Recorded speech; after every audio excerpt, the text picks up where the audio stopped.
Au cours de cette vidéo, nous étudierons la seconde partie du cours intitulé Définition et évolution du chômage. Nous expliciterons les multiples définitions du terme chômage ainsi que les grandes évolutions du chômage en France. Commençons par les définitions. Le chômage peut d'abord être vu comme étant un déséquilibre entre l'offre et la demande de travail.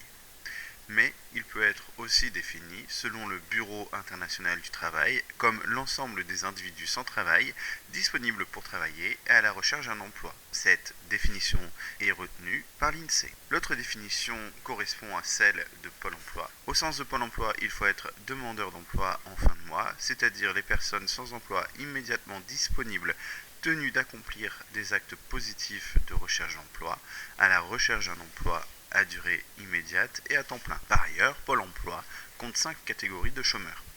La catégorie A, qui correspond aux demandeurs d'emploi tenus de faire des actes positifs de recherche d'emploi et qui sont sans emploi. La catégorie B, les demandeurs d'emploi tenus de faire des actes positifs de recherche d'emploi ayant exercé une activité réduite courte, c'est-à-dire 78 heures ou moins au cours du mois.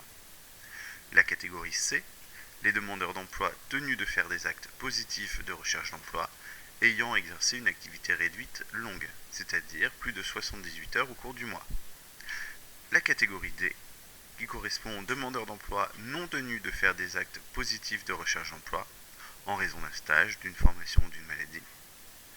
Et la catégorie E, qui correspond aux demandeurs d'emploi non tenus de faire des actes positifs de recherche d'emploi, par exemple les contrats aidés. Ces différentes définitions du chômage sont partielles. On évoque alors un halo du chômage qui prend en compte l'ensemble des chômeurs non comptabilisés dans les définitions officielles. On y comptabilise les individus à la recherche d'un emploi pas disponible de suite, ceux qui sont disponibles et qui ne cherchent pas, par exemple les découragés, et encore les actifs qui ne cherchent plus d'emploi, c'est-à-dire les personnes proches de la retraite. Intéressons-nous maintenant à l'évolution du taux de chômage en France. Depuis 1967, le taux de chômage est en constante augmentation. En effet, le taux de chômage était de 2,5% de la population active en 1967 et en 2016, il était d'environ 10%. Entre ces deux périodes, le taux de chômage a été multiplié par 4. On constate une augmentation du taux de chômage depuis les années 70. Rappelons qu'en 1973, c'était le premier choc pétrolier qui marque un premier coup d'arrêt à la grande période des 30 Glorieuses. Puis depuis les années 80, on constate de multiples crises qui viennent frapper l'économie française mais aussi l'économie mondiale et qui fait s'accroître le taux de chômage dans l'Hexagone. Nous allons voir maintenant que les individus ne sont pas tous égaux face au chômage.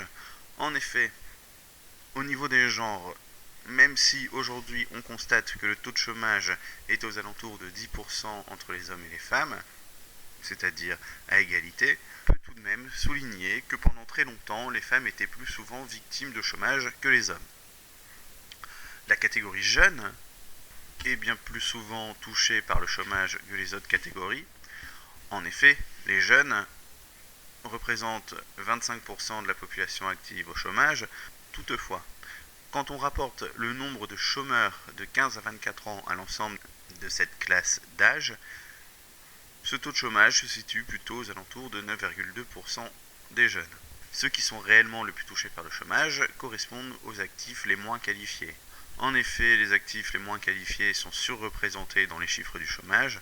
On constate que le taux de chômage des ouvriers non qualifiés est 20,3% en 2014, soit 5 fois plus que celui des cadres. Par ailleurs, celui des employés est de 10,2%, soit 2,5 fois plus important que celui des cadres. Autrement dit, le chômage touche davantage des individus non qualifiés que des individus qualifiés. Voilà pour cette vidéo.